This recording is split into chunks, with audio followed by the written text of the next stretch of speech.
السلام عليكم ورحمة الله وبركاته. أهلا بكم في قناة هدى سويت. ازيكم يا حبايبي؟ عاملين ايه؟ وحشتوني وحشتوني وحشتوني من الفيديو اللي فات. هنعمل مع بعض الصاج اللي انتوا شفتوه ده. الصاج ده مقاسه 40 في 55. الصاج ده حطيت فيه نص كيلو دقيق اسبونج، على نص كوباية مية، على 6 بيضات، على معلقة كبيرة محسن جل، وضربناهم في العجان لحد ما ادانا قوام زي قوام الكريم شانتيه. وبعد كده حطيتهم في الصاج، وبعد كده حطيتهم في الفرن. هو بصراحة أنا المفروض كنت عملت في المقدار ده، بعمله في الصينية الوسط، بس النور فضل قاطع فترة كبيرة. وعشان تعملي في الصينية، كلكم عارفين إن الصينية بتاخد وقت شوية عن الصاج في الفرن، وأنا بصراحة كنت مستعجلة. فلما ببقى مستعجلة، أو عامة لو انت وراكي يعني كذا اوردر ومستعجلة، بتعملي في الصاج، بتمشي حالك في الصاج، لأن الصاج ما بياخدش وقت في الفرن زي الصواني. وبرضه ما بياخدش وقت كتير عبال ما يبرد، انما الصينية بتاخد وقت كتير. لكن هو طبعا الافضل بالنسبة لي ان انا كنت اعمله في الصينية الوسط المستطيلة، نفس المقدار اللي هو مقدار النص كيلو. بعد ما طلعنا الصاج طبعا وسبناه يبرد، انا عاملاه كله فانيليا زي ما انتم شايفين، لان ده طلب الزبونة. هو اللي هنعمل تورتة اسبونج بوب. بس هو الصاج طلع معانا برضو ثلاث طبقات حلوين يعني، وطلعت بسم الله ما شاء الله عالية. بس هو انا بصراحة بفضل لما بيبقى الشغل طرط يعني، فبفضل ان انا اعمل في الصواني. لكن عشان كنت مستعجلة زي ما قلت لكم، والنور قعد كتير، فعشان اخلص عملت في الصاج. طبعا عملنا معانا اول طبقة. هو بصراحة الصاج بقى انا بعمله زي ما هو كده، الطبقة بتاعته بحطها زي ما هي يعني، بس بشيل بس اللي هو الجزء بتاع اللي فيه زفارة البيض اللي فوق، وبحط الطبقة زي ما هي، بتبقى عالية بسم الله ما شاء الله زي ما انتوا شايفين. والتورته هتبقى عالية وحلوة قوي.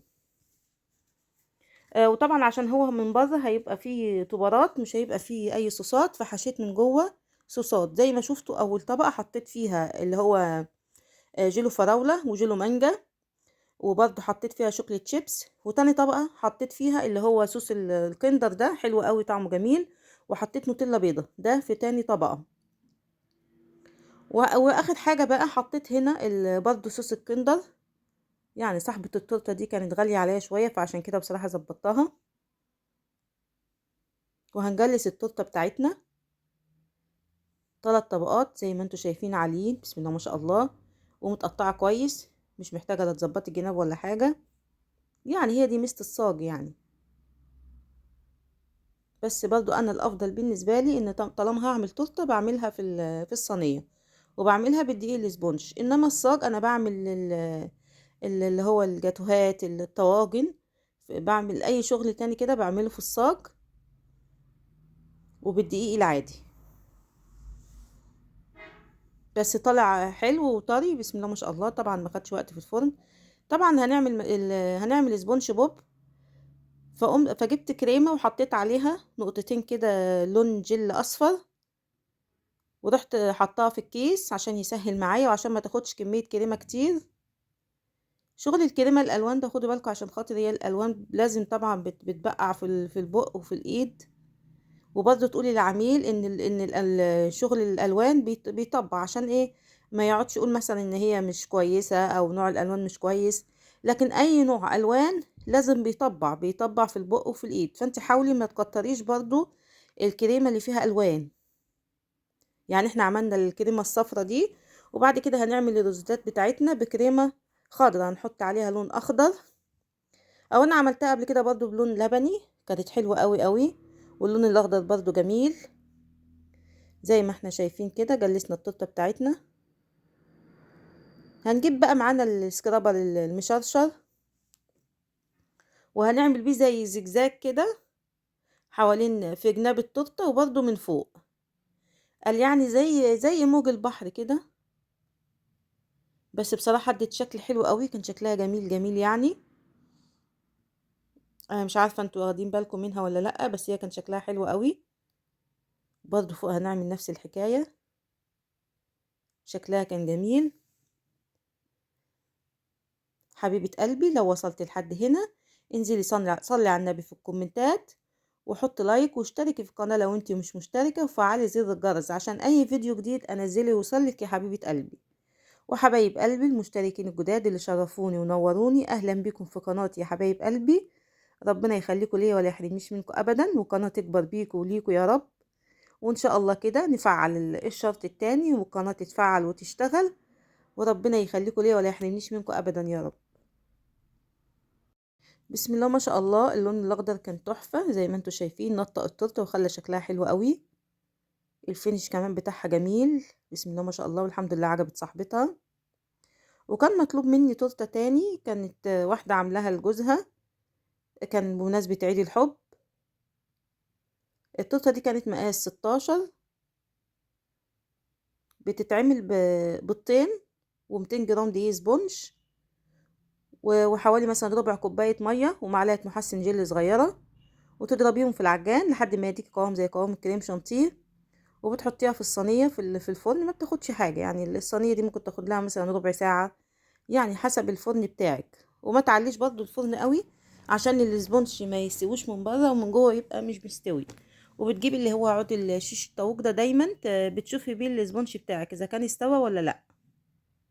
واحنا عشان هنعمل عليها من بره كده قلوب، يعني مش هيبقى عليها اي صوصات من بره، فعشان كده لازم احشيها صوصات من جوه.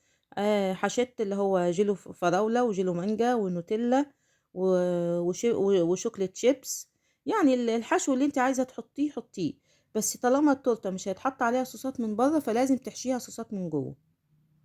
بجلس التورته بتاعتنا، التورته 16 دي ما بتاخدش 10 دقايق يا حبايب قلبي في ايديكم. عشان كده لما حتى بنعمل عروض بنعمل دايما التورته الصغيره دي، ما بتاخدش وقت وسهله في شغلها، وما بتاخدش كريمه كتير. اظبط التورته بتاعتي كويس، اجلسها كويس واسويها كويس.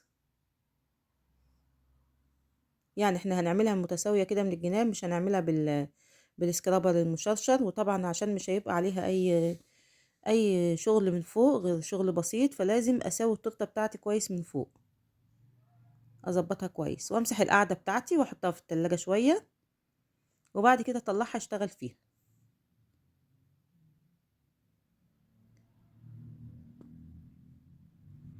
طبعا مش هنعمل اي دريبات، لان انتوا زي ما هتشوفوا دلوقتي هنعمل اشكال قلوب كده. ده طلب الزبونه صاحبه التورته، والحمد لله عجبتها قوي. جابت لي كده شكل من اللي هو من على بنترست، بتاخد سكرين شوت للصوره اللي هي عايزاها وتبعتها لي وانا بعمل لها زي الصوره. عملتها طبعا وحطيتها في التلاجة شويه، وبعد كده هبتدي احط الصور بتاعتي.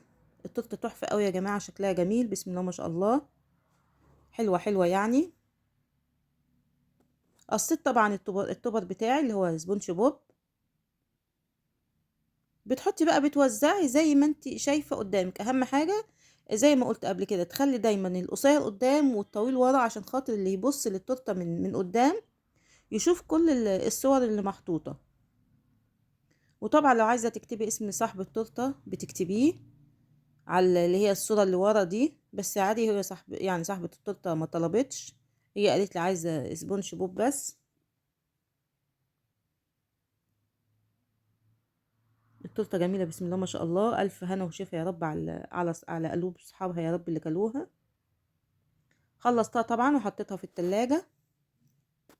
جبت هنا معلقتين بس كريمه. الاول هنكتب اللي هي طلبته صاحبه التورته. ده يا حبايب قلبي جناش شوكولاته، يعني مش لون، ما عملتش لون اسود ولا حاجه. انا حسيت ان هو الجناش هيديني نفس النتيجه، وبرده بيبقى شكله حلو. انتي بس يعني بتحطيه في التلاجة شويه، او هو كده كده بيبقى جامد، ما بيبقاش فاكك. طبعا في الصيف بيبقى سايب، انما في الشتاء زي ما انتم شايفين ماسك نفسه، بتعرفي تكتبي بيه وشكله بيبقى حلو قوي. فحطيته طبعا في اللي هو الكيس الصغنن بتاع السبوع ده، وخرمت خرم صغير خالص في الكيس وكتبت بيه زي ما انتم شايفين. الكتابة كان شكلها حلو قوي. وبالنسبة للي هو القلوب دي، جبت كريمة، معلقتين كريمة بس ما تكتريش، وحطيت عليهم كده لون احمر لحد ما اداني الدرجة دي. وجبت اللي هو التب اللي هو اللي بتاع الكتابة، وحطيته برضو في كيس من اكياس السبوع، وعملت بيه القلوب زي ما انتم شايفين. سهلة جدا ما فيهاش اي حاجة، بتعملي خط كده مايل وجنبه خط تاني قصاده بيديك القلب، ما فيهوش اي حاجة، سهل خالص. وفي الاخر النتيجة بتبقى شكلها حلو قوي. ونفس الحكاية برضو هي قالت لي، يعني الصورة اللي كانت بعتاها كانت القلوب موجودة فوق بس ما كانتش موجود في الجناب. هي قالت لي لا انا عايزة القلوب تبقى موجودة فوق وتبقى موجودة في الجناب. قلت لها من عيني حاضر يا حبيبة قلبي، وعملت لها اللي هي عايزاه. والتورته كانت بسم الله ما شاء الله رقيقة وجميلة. كل سنة وانتم طيبين يا حبايب قلبي. وكده ادي شكل التورته بتاعتنا، ده الفينش بتاعها. كتبت عليه اتس ماي بيرثداي، اتس ماي بيرثداي، كل سنة وهي طيبة. وتورته سبونج بوب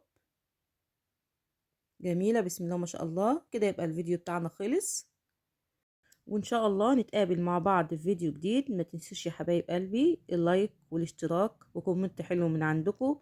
مع الف سلامة حبايب قلبي.